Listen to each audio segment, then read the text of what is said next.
Hello friends, welcome to my channel. Friends, ಇವತ್ತಿನ ವಿಡಿಯೋದಲ್ಲಿ ನಾನು ನನ್ನ ವೇಟ್ ಲಾಸ್ ಜರ್ನಿನ ನಿಮ್ ಜೊತೆ ಶೇರ್ ಮಾಡ್ಕೊಂತಾ ಇದ್ದೀನಿ. ತುಂಬಾ ಜನ ಕೇಳ್ತಾ ಇದ್ದೀರಾ, ಮ್ಯಾಮ್ ನಾವು ತುಂಬಾ ವೇಟ್ ಗೇನ್ ಆಗ್ಬಿಟ್ಟಿದೀವಿ, ಸೊ ನಾವು ವೇಟ್ ಲಾಸ್ ಮಾಡ್ಕೋಬೇಕು, ಅದರ ಒಂದು ಒಳ್ಳೆ ಟಿಪ್ಸ್ ಇದ್ರೆ ಹೇಳಿ, ಅಥವಾ ಅದರ ಒಂದು ಒಳ್ಳೆ ಪ್ರಾಡಕ್ಟ್ ಇದ್ರೆ ತಿಳಿಸ್ಕೊಡಿ, ಅಥವಾ ಯಾರು ಕೋಚರ್ ಇದ್ರೆ ಕಾಂಟ್ಯಾಕ್ಟ್ ನಂಬರ್ ಆದ್ರೂ ಕೊಡಿ ಅಂತ ಹೇಳಿ ತುಂಬಾ ಜನ ಕೇಳ್ತಾ ಇದ್ದೀರಾ. ಸೊ ಅದು ಯಾವ್ದು ನಾನು ಹೇಗೆ ಫಾಲೋ ಮಾಡ್ತೆ ಅದನ್ನ ನಿಮ್ ಜೊತೆ ಶೇರ್ ಮಾಡ್ಕೊಂತೀನಿ. ಬಿಕಾಸ್ ನಂಗೆ ಡಾಕ್ಟರೇ ನಂಗೆ ತಿಳಿಸ್ಕೊಟ್ಟಿದ್ದು, ಸರಿನಾ? ಸೊ ಈ ರೀತಿ ನೀನು ಫಾಲೋ ಮಾಡಿದ್ರೆ ನೀನು ವೇಟ್ ರೆಡ್ಯೂಸ್ ಆಗ್ತೆ ಅಂತ ಹೇಳಿ ಒಂದು ಮೆಥಡ್ ನ ನಂಗೆ ತಿಳಿಸ್ಕೊಟ್ಟಿದ್ರು. ಸೊ ಆ ರೀತಿಲಿ ನಾವು ನೀಟಾಗಿ ಮಾಡಿದ್ವಿ ಅಂತ ಹೇಳಿದ್ರೆ, ಸೊ ಪ್ರಾಪರ್ ಆಗಿ ನಾವು ಅದನ್ನ ಫಾಲೋ ಮಾಡಿದ್ವಿ ಅಂತ ಹೇಳಿದ್ರೆ ಆಟೋಮೆಟಿಕ್ ಆಗಿ ನಮ್ಮ ವೇಟ್ ಲಾಸ್ ಕೂಡ ಬೇಗನೆ ಆಗುತ್ತೆ ಅಂತಾನೆ ಹೇಳ್ಬೋದು. ಸೊ ಫಸ್ಟ್ ಆಫ್ ಆಲ್, ನಾನು ವೇಟ್ ಗೇನ್ ಆಗಿದ್ದು ಯಾವ ರೀಸನ್ ಅಂತ ಹೇಳಿದ್ರೆ, ನಾನು ಪ್ರೆಗ್ನೆಂಟ್ ಇದ್ದಾಗ ನನ್ನ ವೇಟ್ ಗೇನ್ ಜಾಸ್ತಿ ಆಗಿತ್ತು. ಸೊ ಬಿಫೋರ್ ಪ್ರೆಗ್ನೆನ್ಸಿ ನಾನು 50 kgs ಇದ್ದೆ. ಆಫ್ಟರ್ ಪ್ರೆಗ್ನೆನ್ಸಿ ನಾನು ಅಂದ್ರೆ ಡೆಲಿವರಿ ಆದ್ಮೇಲೂ ಕೂಡ 70 to 70 kg, ಸೊ ಆ ಒಂದು ಬ್ಯಾಲೆನ್ಸ್ ಅಲ್ಲೇನೆ ಇದ್ದಿದ್ದು. ಅದಾದ್ಮೇಲೆ ನಾನು ಡಾಕ್ಟರ್ ಹೇಳಿರೋ ಹಾಗೆ ಮೆಥಡ್ ನ ಫಾಲೋ ಮಾಡಿ ಫುಡ್ ಗಳನ್ನ ಯೂಸ್ ಮಾಡಿದ್ಮೇಲೆ ನಾನು 20 kgs ರೆಡ್ಯೂಸ್ ಆದೆ. ಇನ್ ಜಸ್ಟ್ 1 ಮಂತ್ ಅಥವಾ 1.5 ಮಂತ್ 20 kgs ರೆಡ್ಯೂಸ್ ಆದೆ. ಸೊ ಅದು ಹೇಗೆ ಡಯಟ್ ಫಾಲೋ ಮಾಡಬೇಕು, ಡಾಕ್ಟರ್ ಹೇಳ್ಕೊಟ್ಟಂತ ಮೆಥಡ್ ಯಾವ್ದು ಅಂತ ಇವತ್ತು ನಿಮ್ ಜೊತೆ ಶೇರ್ ಮಾಡ್ಕೊಂತೀನಿ. ಸಾಕಷ್ಟು ಜನರಿಗೆ ಹೆಲ್ಪ್ ಆಗುತ್ತೆ. ಸೊ ಲೈಕ್ ನೀವು ಇವಾಗ ಏನಾದ್ರು ಬ್ರೆಸ್ಟ್ ಫೀಡಿಂಗ್ ಮೆಥಡ್ಸ್ ಏನಾದ್ರು ಇದ್ದೀರಾ, ಅಥವಾ ಯಾವ್ದಾದ್ರು ಟ್ಯಾಬ್ಲೆಟ್ ತಗೊಂಡು ನೀವೇನಾದ್ರು ತುಂಬಾ ವೇಟ್ ಗೇನ್ ಆಗಿದ್ದೀರಾ, so R any other kind of reasons, ಯಾವ್ದೇ ರೀಸನ್ಸ್ ಆಗಿರ್ಬೋದು, ನೀವೇನಾದ್ರು ವೇಟ್ ಗೇನ್ ಆಗಿದ್ದೀರಾ, ಸೊ ನೀವು ವೇಟ್ ಲಾಸ್ ಮಾಡ್ಕೋಬೇಕು ಅಂತ ಅನ್ಕೊಂಡಿದ್ದೀರಾ ಅಂತ ಹೇಳಿದ್ರೆ, ಸೊ ಈ ವೇನ ನೀವು ಫಾಲೋ ಮಾಡಿ, ಡಯಟ್ ನ ಫಾಲೋ ಮಾಡಿ, ಅವಾಗ ನೀವು ನೀಟಾಗಿ ರೆಡ್ಯೂಸ್ ಆಗ್ತೀರಾ. ಸೊ ಡಯಟ್ ಅಂತ ಹೇಳಿದ್ರೆ ಊಟ ಬಿಡೋದಲ್ಲ. ಸಾಕಷ್ಟು ಜನರು ಮೈಂಡ್ ಕಾನ್ಸೆಪ್ಟ್ ಏನಪ್ಪಾ ಅಂತ ಹೇಳಿದ್ರೆ, ಡಯಟ್ ಅಂದ್ರೆ ಊಟ ಬಿಡೋದು, ಜಸ್ಟ್ ಲಿಕ್ವಿಡ್ ನ ಯೂಸ್ ಮಾಡೋದು, ಅಥವಾ ಬರೀ ಚಪಾತಿ ತಿನ್ನೋದು. ಸೊ ಈ ರೀತಿ ಇದ್ರ ಡಯಟ್ ಅಂದ್ರೆ ಆ ರೀತಿಲಲ್ಲ.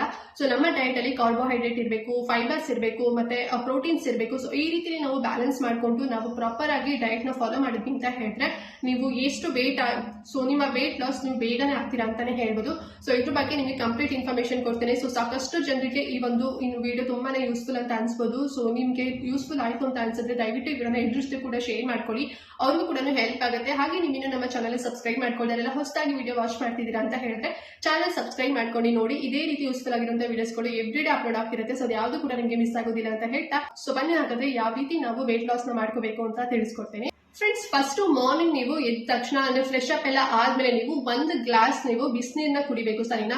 ಸೊ ಬಿಸಿನೀರ್ ಕುಡಿಬೇಕಾದ್ರೆ ನೀವು ಅದಕ್ಕೆ ಜೇನ್ ತುಪ್ಪ ಆದ್ರೂ ಸೇರ್ಸ್ಕೊಂಡು ಕುಡಿರಿ, ಅಥವಾ ಅರ್ಶನ ಆದ್ರೂ ಸೇರ್ಸ್ಕೊಂಡು ಕುಡಿರಿ. ಸೊ ಅಥವಾ ಬರೀ ಪ್ಲೇನ್ ಆಗೂ ಕೂಡ ನೀವು 1 ಗ್ಲಾಸ್ ಬಿಸಿನೀರ್ನ ನೀವು ಮಸ್ಟ್ ಅಂಡ್ ಶುಡ್ ನೀವು ಕುಡಿಲೇಬೇಕು.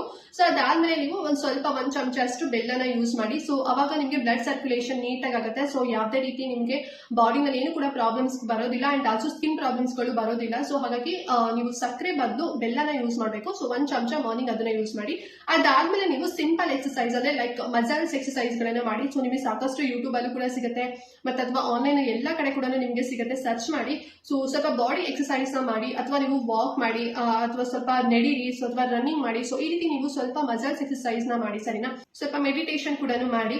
ಲೈಕ್ ನೀವು ಒಂದು 15 ಮಿನಿಟ್ಸ್ ಅಥವಾ 20 ಮಿನಿಟ್ಸ್ ಅವರು ಕೂಡ ಈ ರೀತಿ ಮಾಡ್ಬೇಕಾಗುತ್ತೆ, ಸರಿನಾ? ಸೊ ಅವಾಗ ನಿಮ್ಗೆ ಏನಾದ್ರು ಬೊಜ್ಜು ಏನಾದ್ರು ಇತ್ತು ಅಂತ ಹೇಳಿದ್ರೆ ಅದು ಸ್ವಲ್ಪ ಕಡಿಮೆ ಆಗುತ್ತೆ. ಈ ರೀತಿ ಮಾಡೋದ್ರಿಂದ ನಿಮ್ಗೆ ಏನಾದ್ರು ಸ್ವಲ್ಪ ಏನಾದ್ರು ಬೊಜ್ಜು ಏನಾದ್ರು ಇತ್ತು ಅಂತ ಹೇಳಿದ್ರೆ ಕಡಿಮೆ ಆಗುತ್ತೆ. ಅಂಡ್ ಅದಾದ್ಮೇಲೆ ನೀವು must and should dry fruits ನ ನೀವು ಒಂದ್ ಸ್ವಲ್ಪ ತಿನ್ಬೇಕು, ಓಕೆನಾ? ಸೊ ಎಲ್ಲಾ ತರ ಡ್ರೈ ಫ್ರೂಟ್ಸ್ ಒಂದು ಪ್ಯಾಕ್ ಅಲ್ಲಿ ಸಿಗುತ್ತೆ. ಸೊ ನೀವು ಸೂಪರ್ ಮಾರ್ಕೆಟ್ ಅಲ್ಲಿ ಅಥವಾ ಮಾಲ್ ಗಳಲ್ಲಿ ಎಲ್ಲಾದ್ರೂ ಕೂಡ ಹೋದಾಗ ನಿಮ್ಗೆ ಸಿಗುತ್ತೆ. ಸೊ ನಾನು ಇಲ್ಲಿ ಪ್ಯಾಕ್ ಕೂಡ ತೋರಿಸ್ತೀನಿ ನೋಡಿ. ಸೊ ಈ ರೀತಿ ಎಲ್ಲಾ ಡ್ರೈ ಫ್ರೂಟ್ಸ್ ಗಳು ಒಂದೇ ಪ್ಯಾಕ್ ಅಲ್ಲಿ ಇರುತ್ತೆ. ಸೊ ಅದ್ರಲ್ಲಿ ಎಲ್ಲದೂ ಕೂಡ ನೀವು ಒಂದೊಂದು ಅಥವಾ 2 ತಗೊಂಡು ನೀವು ಎಲ್ಲದನ್ನು ಕೂಡ ತಿನ್ಬೇಕು, ಸರಿನಾ?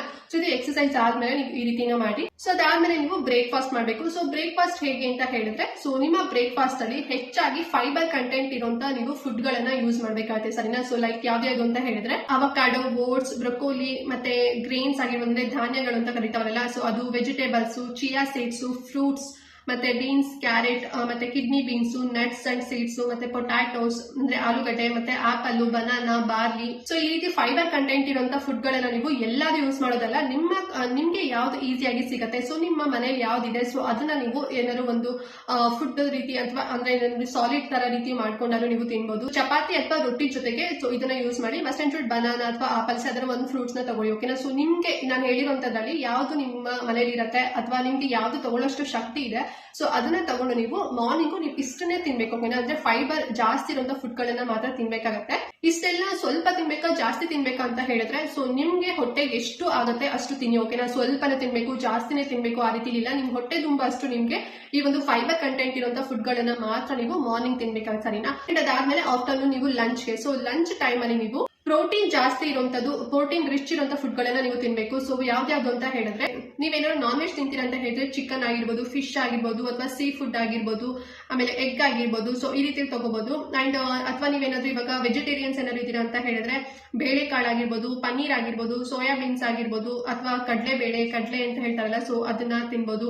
ಆಮೇಲೆ ಪಾಲಕ್ ತಿನ್ಬೋದು, ಜೋಳ ತಿನ್ಬೋದು, ಆಮೇಲೆ ಚೀಸ್ ಆಗಿರ್ಬೋದು, ಯೋಗಟ್, ಬಾದಾಮ್, ಸೊ ಈ ರೀತಿ ಮತ್ತೆ ಮಿಲ್ಕ್. ಸೊ ಈ ರೀತಿ ನೀವು ಮಧ್ಯಾಹ್ನ ಹೊತ್ತು ಜಾಸ್ತಿ ಪ್ರೋಟೀನ್ ರಿಚ್ ಆಗಿರುವಂತಹ ಫುಡ್ ಗಳನ್ನ ಯೂಸ್ ಮಾಡಿ. ಸೊ ಇದರಲ್ಲಿ ಯಾವ್ದಾದ್ರು ಒಂದು ಡಿಶ್ ನ ನೀವು ರೆಡಿ ಮಾಡ್ಕೊಂಡು ಅನ್ನ ಅಥವಾ ಚಪಾತಿ ಅಥವಾ ರೊಟ್ಟಿ ಜೊತೆಗೆ ನೀವು ಯೂಸ್ ಮಾಡಿ, ಸರಿನಾ? ಸೊ ಇದರಲ್ಲಿ ನಿಮ್ಗೆ ಯಾವ್ದು ತಗೊಳ್ಳೋಷ್ಟು ಶಕ್ತಿ ಇದೆ ಅಥವಾ ನಿಮ್ಮಲ್ಲಿ ಯಾವ್ದಾದ್ರು ಇತ್ತು ಅಂತ ಹೇಳಿದ್ರೆ ನೀವು ಅದನ್ನೇ ಯೂಸ್ ಮಾಡಿ. ಬಟ್ ನೀವು ಮಧ್ಯಾಹ್ನದ ಹೊತ್ತು ಜಾಸ್ತಿ ಪ್ರೋಟೀನ್ ರಿಚ್ ಆಗಿರುವಂತಹ ಫುಡ್ ಗಳನ್ನ ಯೂಸ್ ಮಾಡ್ಬೇಕಾಗತ್ತೆ. ಅಂಡ್ ಅದಾದ್ಮೇಲೆ ನೀವು ಸಂಜೆ ಏನಾದ್ರು ನೀವು ಟೀ ಕಾಫಿ ಏನಾದ್ರು ಅಡಿಕ್ಟ್ ಆಗಿದ್ದೀರಾ ಅಂತ ಹೇಳಿದ್ರೆ ಟೀ ಕಾಫಿನ ಅವಾಯ್ಡ್ ಮಾಡಿ, ಅದನ್ನ ಯೂಸ್ ಮಾಡ್ಲಿಕ್ಕೆ ಹೋಗ್ಬೇಡಿ. ಅದ್ರ ಬದಲು ಹರ್ಬಲ್ ಟೀ ಇರುತ್ತೆ ಅಥವಾ ಗ್ರೀನ್ ಟೀ, ಸೊ ಇದನ್ನ ನೀವು ಯೂಸ್ ಮಾಡಿ. ಇದ್ಯಾವುದು ಬೇಡ ಅಂದ್ರೆ ನೀವು ಅಟ್ಲೀಸ್ಟ್ ನೀವು 1 ಗ್ಲಾಸ್ ಆದ್ರೂ ನೀವು ಅಥವಾ ಆಫ್ ಗ್ಲಾಸ್ ಆದ್ರೂ ನೀವು ಮಿಲ್ಕ್ ಯೂಸ್ ಮಾಡಿ. ಸೊ ಅದರಿಂದ ನಿಮಗೆ ತುಂಬಾನೇ ಇನ್ನು ಬೆನಿಫಿಟ್ ಸಿಗುತ್ತೆ. ಬಟ್ ಟೀ ಕಾಫಿನ ಯೂಸ್ ಮಾಡ್ಲಿಕ್ಕೆ ಹೋಗ್ಬೇಡಿ, ಓಕೆನಾ? ಅಂಡ್ ಈಗ ನೆಕ್ಸ್ಟ್ ಬಂದು ಡಿನ್ನರ್. ಸೊ ನೀವು ನೈಟ್ ಡಿನ್ನರ್ಗೆ ನೀವು ಕಾರ್ಬೋಹೈಡ್ರೇಟ್ ರಿಚ್ ಆಗಿರುವಂಥ ಫುಡ್ಗಳನ್ನ ಯೂಸ್ ಮಾಡಬೇಕಾಗುತ್ತೆ. ಸೊ ಅದು ಯಾವ್ದು ಅಂತ ಹೇಳಿದ್ರೆ sweet potato, brown rice, banana, oatmeal, ಮತ್ತು ಒಣದ್ರಾಕ್ಷಿ, white potato, kidney beans, pumpkin ಅಂದರೆ ಕುಂಬಳಕಾಯಿ, ಮತ್ತು ಆ್ಯಪಲ್ಲು. ಸೊ ಇದರಲ್ಲಿ ನಿಮಗೆ ಯಾವುದು ತಗೊಳ್ಳೋಷ್ಟು, ನಿಮಗೆ ನಿಮ್ಮ ಮನೇಲಿ ಯಾವ್ದು ಇರುತ್ತೆ ಅಥವಾ ನಿಮ್ಗೆ ಯಾವ್ದು ತಗೊಳ್ಳೋಷ್ಟು ಶಕ್ತಿ ಇರುತ್ತೆ, ಸೊ ಅದರಲ್ಲಿ ಯಾವ್ದಾದ್ರು ಒಂದು ಡಿಶ್ನ ನೀವು ಮಾಡಿಕೊಂಡು ಚಪಾತಿ, ಮುದ್ದೆ ಅಥವಾ ರೈಸ್ ಜೊತೆಗೆ ನೀವು ಊಟ ಮಾಡ್ಬೋದು, ಸರಿನಾ? ಸೊ ನೈಟ್ ಟೈಮು ನೀವು ರಿಚ್ ಆಗಿರೋದು, ಕಾರ್ಬೋಹೈಡ್ರೇಟ್ ರಿಚ್ ಆಗಿರೋಂಥ ಫುಡ್ಗಳನ್ನು ನೀವು ನೈಟ್ ಟೈಮ್ ಯೂಸ್ ಮಾಡಬೇಕಾಗತ್ತೆ. ಸೊ ಈ ರೀತಿ ನೀವು 3 ಟೈಮ್ಸ್ ಕಾರ್ಬೋಹೈಡ್ರೇಟ್ ಆಗಿರ್ಬೋದು, ಮತ್ತೆ ಪ್ರೋಟೀನ್ಸ್ ಆಗಿರ್ಬೋದು, ಅಂಡ್ ಫೈಬರ್ ಆಗಿರ್ಬೋದು, ಸೊ ಈ ರೀತಿ ನೀವು ಡಿವೈಡ್ ಮಾಡ್ಕೊಂಡು ಊಟ ಮಾಡಿ ಒನ್ ಟೈಮ್ ಅಲ್ಲಿ ಪರ್ಟಿಕ್ಯುಲರ್ ಆಗಿ ನೀವು ಯೂಸ್ ಮಾಡಿದ್ರಿ ಅಂತ ಹೇಳಿದ್ರೆ ನೀವು ವೇಟ್ ಲಾಸ್ ಬೇಗನೆ ಆಗ್ತೀರಾ. ಅಂಡ್ ಆಲ್ಸೋ ನೀವು ಡಯಟ್ ನೀಟಾಗಿ ಫಾಲೋ ಮಾಡ್ದಂಗೆ ಕೂಡ ಆಗುತ್ತೆ, ಓಕೆನಾ? ಅಂಡ್ ಈಗ ಕೆಲವೊಂದಷ್ಟು ಜನರಿಗೆ ಡೈಜೆಷನ್ ಪ್ರಾಬ್ಲಮ್ ಕೂಡ ಇರುತ್ತೆ. ಸೊ ಅವಾಗ ಯಾವ ರೀತಿ ಮಾಡ್ಬೇಕು ಅಂತ ಹೇಳಿದ್ರೆ, ಸೊ ನೀವು ಕರಿಬೇವು ಚಟ್ನಿ ಆಗಿರ್ಬೋದು, ಅಥವಾ ಜೀರಿಗೆ ನೀರಾಗಿರ್ಬೋದು, ಅಥವಾ ಶುಂಠಿ ನೀರಾಗಿರ್ಬೋದು, ಸೊ ನೀವು ಈ ರೀತಿ ನೀವು ಯೂಸ್ ಮಾಡಿದ್ರಿ ಅಂತ ಹೇಳಿದ್ರೆ ಡೈಜೆಷನ್ ಕೂಡ ಬೇಗನೆ ಆಗುತ್ತೆ ಅಂತಾನೆ ಹೇಳ್ಬೋದು. And very important, must and should ನೀವು ಎವ್ರಿ ಡೇ 3 to 4 ಲೀಟರ್ ನೀವು ವಾಟರ್ ಕನ್ಸ್ಯೂಮ್ ಮಾಡಬೇಕು. ಸೊ ನೀವು ನೀರು ಕುಡ್ದೇನೆ ಹಾಗೇನೆ ಇದ್ರಿ ಅಂತ ಹೇಳಿದ್ರೆ ಸೊ ನೀಟಾಗಿ ನಿಮಗೆ ಬ್ಲಡ್ ಸರ್ಕ್ಯುಲೇಷನ್, ಬ್ಲಡ್ ಅಂದ್ರೆ ನಿಮಗೆ ಹಿಮೋಗ್ಲೋಬಿನ್ ನೀಟಾಗಿ ಇರೋದಿಲ್ಲ, ಅಂದ್ರೆ ಕಡಿಮೆ ಪ್ರಮಾಣದಲ್ಲಿ ಆಗ್ಬಿಡುತ್ತೆ. ಅಂಡ್ ಆಲ್ಸೋ ನಿಮಗೆ ಡೈಜೆಷನ್ ಪ್ರಾಬ್ಲಮ್ ಕೂಡ ಬರುತ್ತೆ. ಸೊ ಹಾಗಾಗಿ ನಾವು ಎಷ್ಟು ನಾವು ನೀರು ಕುಡಿತೀವಿ, ನಮ್ಮ ಬಾಡಿ ಕೂಡ ತುಂಬಾನೇ ಹೈಡ್ರೇಟ್ ಆಗಿರುತ್ತೆ. ಸೊ ಡಿಹೈಡ್ರೇಷನ್ ಪ್ರಾಬ್ಲಮ್ ಬರೋದಿಲ್ಲ. Must and should 3 to 4 litre ನೀವು ನೀರು ಕುಡಿಬೇಕು ಫ್ರೆಂಡ್ಸ್, ಸರಿನಾ? ಅಂಡ್ ಆಲ್ಸೋ ನಿಮಗೆ ಕಂಫರ್ಟಬಲ್ ಇದ್ದೀರಾ, ನಿಮಗೆ ಏನೋ ಟೈಮ್ ಇತ್ತು ಅಂತ ಹೇಳಿದ್ರೆ ನೀವು ಈವ್ನಿಂಗ್ ಅಥವಾ ನೈಟ್ ಸ್ವಲ್ಪ ಎಕ್ಸರ್ಸೈಸ್ ಕೂಡ ಮಾಡಬಹುದು. ಅಂದ್ರೆ ಸಿಂಪಲ್ ಎಕ್ಸರ್ಸೈಸ್ ಮಾಡಿ, ತುಂಬಾ ವರ್ಕೌಟ್ ಮಾಡಬೇಕು ಅಥವಾ ಕೋಚಿಂಗ್ ಸೇರ್ಕೋಬೇಕು ಅನ್ನೋದು ಏನು ಇಲ್ಲ ಫ್ರೆಂಡ್ಸ್, ಸರಿನಾ? ಜಸ್ಟ್ ನೀವು ಸಿಂಪಲ್ ಮಜಲ್ ಎಕ್ಸರ್ಸೈಸ್ ಮಾಡಿ ಅಥವಾ ವಾಕ್ ಮಾಡಿ ಸಾಕು. ಅಷ್ಟೇ ನಿಮ್ಮ ಬ್ಲಡ್ ಸರ್ಕ್ಯುಲೇಷನ್ ನೀಟ್ ಆಗುತ್ತೆ, ನಿಮ್ಮ ಬಾಡಿಲಿ ಇರುವಂತಹ ಫ್ಯಾಟ್ ಗಳಿರೋದು ಕೂಡ ಕಡಿಮೆ ಆಗುತ್ತೆ ಅಂತಾನೆ ಹೇಳ್ಬೋದು. ಸೊ ಈ ರೀತಿಲಿ ನಾನು ಕೂಡ ಫಾಲೋ ಮಾಡಿದ್ದು, ಡಾಕ್ಟರ್ ನಂಗೆ ಇದೇ ರೀತಿ ನಂಗೆ ತಿಳಿಸ್ಕೊಟ್ಟಿದ್ದು. ಸೊ ನಾನು ಇದರಲ್ಲಿ ಈಗ ಲೈಕ್ ಫೈಬರ್ ಯಾವ್ದು ಯೂಸ್ ಮಾಡಬೇಕು, ಫೈಬರ್ ಫುಡ್ ಗಳೆಲ್ಲ ಹೇಳಿದಾರಲ್ವಾ, ಸೊ ಅದರಲ್ಲಿ ನನಗೆ ಯಾವ್ದು ಸಿಗುತ್ತೆ ಸೊ ಅದನ್ನ ನಾನು ಒಂದಿನ ಬಿಟ್ಟು ಒಂದಿನ ಸಪ್ರೇಟ್ ಆಗಿ ಡಿಫ್ರೆಂಟ್ ಆಗಿ ನಾನು ಯೂಸ್ ಮಾಡ್ತಾ ಇದ್ದೆ. ಸೊ ಹೀಗೆ ನಾನು ಪ್ರಾಪರ್ ಆಗಿ ಮಾಡಿದ್ದೆ. ಸೊ ಅದು ಮಾಡಿದ್ಮೇಲೆ ನನಗೆ ವೇಟ್ ಲಾಸ್ ತುಂಬಾನೇ ಬೇಗನೆ ಆಯ್ತು ಅಂತಾನೆ ಹೇಳ್ಬೋದು. ಅಂಡ್ ಅದ್ರ ಜೊತೆಗೆ ಕೆಲವೊಂದಷ್ಟು ಮಿಸ್ಟೇಕ್ ಗಳನ್ನು ಕೂಡ ನೀವು ಮಾಡಬಾರ್ದು. ಸೊ ಅದು ಯಾವ್ದು ಅಂತ ಹೇಳಿದ್ರೆ ಆಯಿಲಿ ಫುಡ್ ಆಗಿರ್ಬೋದು, ಜಂಕ್ ಫುಡ್ ಆಗಿರ್ಬೋದು, ಸೊ ಅದನ್ನ ಯೂಸ್ ಮಾಡ್ಲಿಕ್ಕೆ ಹೋಗಬೇಡಿ. ಅಂಡ್ ಆಲ್ಸೋ ಶುಗರ್ ನ ನೀವು ಈಗ ನಾವು ತಿನ್ಲೇಬೇಕು, ನಮಗೆ ಶುಗರ್ ಬಿಟ್ಟು ಇರೋದಕ್ಕೆ ಆಗೋದೇ ಇಲ್ಲ ಅಂತ ಹೇಳಿದ್ರೆ 1 ಚಮಚ ಡೈಲಿ ತಿನ್ನಿ ಅಷ್ಟೇ. ಅದನ್ನ ಬಿಟ್ಟು ನೀವು 2 ಚಮಚ 3 ಚಮಚ ತಿನ್ಲಿಕ್ಕೆ ಹೋಗಬೇಡಿ, 1 ಚಮಚ ತಿನ್ನಿ. ಅದ್ರ ಬದಲು ನೀವು ಬೆಲ್ಲ ಯೂಸ್ ಮಾಡಿ. ಸೊ ಬೆಲ್ಲ ಯೂಸ್ ಮಾಡೋದ್ರಿಂದ ಬ್ಲಡ್ ಸರ್ಕ್ಯುಲೇಷನ್ ತುಂಬಾನೇ ಆಗುತ್ತೆ. ಸೊ ಈಗ ನಿಮ್ಗೆ ಏನಾದ್ರು ಪಿಂಪಲ್ಸ್ ಏನಾದ್ರು ಇತ್ತು ನಿಮ್ಮ ಫೇಸ್ ಅಲ್ಲಿ ಅಂತ ಹೇಳಿದ್ರೆ ಸೊ ಅದು ಕೂಡ ಕಡಿಮೆ ಆಗುತ್ತೆ. ನೀವೇನಾದ್ರು ಶುಗರ್ ಯೂಸ್ ಮಾಡಿದ್ರಿ ಅಂತ ಹೇಳಿದ್ರೆ ಪಿಂಪಲ್ಸ್ ಇನ್ನೂ ಕೂಡ ಜಾಸ್ತಿ ಆಗುತ್ತೆ. ಅಂಡ್ ನಿಮ್ ಫೇಸ್ ಕೂಡ ತುಂಬಾನೇ ಏಜ್ ಆಗಿರೋ ತರ ಕಾಣ್ತಿರ್ತೀರಾ. ಹಾಗಾಗಿ ಚೆನ್ನಾಗಿ ನೀರ್ ಕುಡಿರಿ, ಮತ್ತೆ ಶುಗರ್ ನ ಅವಾಯ್ಡ್ ಮಾಡಿ, ಆಯಿಲಿ ಫುಡ್, ಜಂಕ್ ಫುಡ್ ಕಡಿಮೆ ಮಾಡಿ. ಆಮೇಲೆ ತುಂಬಾ ಜನ ಏನ್ ಮಾಡ್ತೀರಾ, ಫ್ಯಾಟ್ ಫುಡ್ ಗಳನ್ನ ಯೂಸ್ ಮಾಡ್ತಿರ್ತೀರಾ. ಸೊ ಅದನ್ನ ಅವಾಯ್ಡ್ ಮಾಡಿ.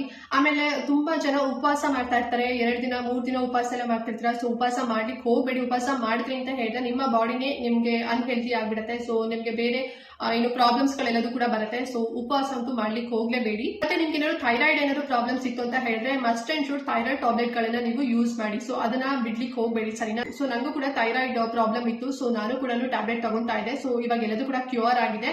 ಮಸ್ಟ್ ಅಂಡ್ ಶುಡ್ ಅದನ್ನ ಸ್ಕಿಪ್ ಮಾಡ್ಲಿಕ್ಕೆ ಹೋಗ್ಬೇಡಿ, ಸರಿನಾ? ಸೊ ಥೈರಾಯ್ಡ್ ಪ್ರಾಬ್ಲಮ್ ಏನಾದ್ರು ಇತ್ತು, ಟ್ಯಾಬ್ಲೆಟ್ ಕೊಟ್ಟಿದ್ದಾರೆ ಅಂತ ಹೇಳಿದ್ರೆ ಸೊ ಅದನ್ನ ಯೂಸ್ ಮಾಡಿ. ಆಮೇಲೆ ಕೆಲವೊಂದಷ್ಟು ಜನ ಏನ್ ಮಾಡ್ತೀರಾ, ಬೇಗ ನಮ್ಗೆ ವೆಯ್ಟ್ ಲಾಸ್ ಆಗ್ಬೇಕು ಅಂತ ಹೇಳಿ ಅಂಡ್ ತುಂಬಾ ಜನ ನಿದ್ದೆ ಕೂಡ ಸರಿಯಾಗಿ ಮಾಡೋದಿಲ್ಲ. ಸೊ ಈಗ 6 hours ಗಿಂತ ಕಡಿಮೆ ಏನಾದ್ರು ನಿದ್ದೆ ಮಾಡ್ತಿದ್ದೀರಾ, ಸರಿ 6 hours ಏನಾದ್ರು ನಿದ್ದೆ ಮಾಡ್ತಿದ್ದೀರಾ ಅಂತ ಹೇಳಿದ್ರೆ ಮಿನಿಮಮ್ ಅಂದ್ರೆ 7 to 8 hours ಕೂಡ ನೀವು ನಿದ್ದೆನ ಚೆನ್ನಾಗಿ ಮಾಡ್ಬೇಕು. ಸೊ ನಿದ್ದೆ ಚೆನ್ನಾಗಿ ಮಾಡಿಲ್ಲ ಅಂತ ಹೇಳ್ತು ಕೂಡ ವೆಯ್ಟ್ ಗೇನ್ ಆಗೋದು ತುಂಬಾನೇ ಜಾಸ್ತಿ ಅಂತಾನೆ ಹೇಳ್ಬೋದು. ಸೊ ವೆಯ್ಟ್ ಲಾಸ್ ಆಗ್ಬೇಕು ಅಂತ ಹೇಳಿದ್ರೆ ಪ್ರಾಪರ್ ಆಗಿ ನಿದ್ದೆನ ಚೆನ್ನಾಗಿ ಮಾಡಿ. ಅಂಡ್ ಆಲ್ಸೋ ಊಟ ಬಿಟ್ಬಿಟ್ಟು ಕೆಲವೊಂದಷ್ಟು ಜನ ಶೇಕ್ಸ್ ಕುಡಿತಾ ಇರ್ತಾರೆ, ಸ್ಮೂತೀಸ್ ಗಳನ್ನ ಯೂಸ್ ಮಾಡ್ತಿರ್ತಾರೆ. ಸೊ ಅದನ್ನ ಮಾಡ್ಲಿಕ್ಕೆ ಹೋಗ್ಬೇಡಿ, ಸೊ ಅದನ್ನ ಅವಾಯ್ಡ್ ಮಾಡಿ.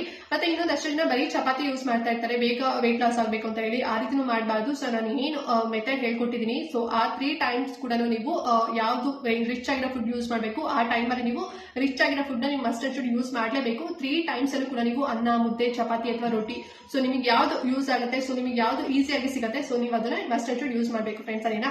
ಸೊ ಹೀಗೆ ನೀವು ಪ್ರಾಪರ್ ಆಗಿ ಯೂಸ್ ಮಾಡಿದ್ವಿ, ಪ್ರಾಪರ್ ಆಗಿ ನೀವು ಡಯಟ್ ಫಾಲೋ ಮಾಡಿದ್ವಿ ಅಂತ ಹೇಳಿದ್ರೆ, ಸೊ ಆಟೋಮೆಟಿಕ್ ಆಗಿ ನಿಮ್ ವೇಟ್ ಲಾಸ್ ಕೂಡ ಆಗ್ತೀರಾ. ಸೊ ನಾನು ಕೂಡ ಇದೇ ರೀತಿನೇ ಫಾಲೋ ಮಾಡಿದ್ದು, ನಂಗೂ ಕೂಡ ಡಾಕ್ಟರ್ ಇದೇ ರೀತಿ ಸಜೆಸ್ಟ್ ಮಾಡಿದ್ದು ಫ್ರೆಂಡ್ಸ್. ಅದೇನಾ? ಐ ಹೋಪ್ ನಿಮ್ಗೆ ಇವತ್ತಿನ ವಿಡಿಯೋ ಇಷ್ಟ ಆಗಿದೆ ಅಂತ ಅನ್ಕೊಂಡಿದ್ದೀನಿ. ಈ ವಿಡಿಯೋನ ಎಲ್ಲರ ಜೊತೆಗೂ ಕೂಡ ಶೇರ್ ಮಾಡ್ಕೊಳ್ಳಿ, ಅವ್ರಿಗೂ ಕೂಡ ಹೆಲ್ಪ್ ಆಗುತ್ತೆ ಅಂತ ಹೇಳ್ತಾ ಈ ವಿಡಿಯೋ ಇದಕ್ಕೆ ಎಂಡ್ ಮಾಡ್ತಾ ಇದ್ದೀನಿ ಫ್ರೆಂಡ್ಸ್. ನೆಕ್ಸ್ಟ್ ವಿಡಿಯೋದಲ್ಲಿ ಸಿಗ್ತೀನಿ. ಅಲ್ಲಿವರೆಗೂ ನಮಸ್ಕಾರ.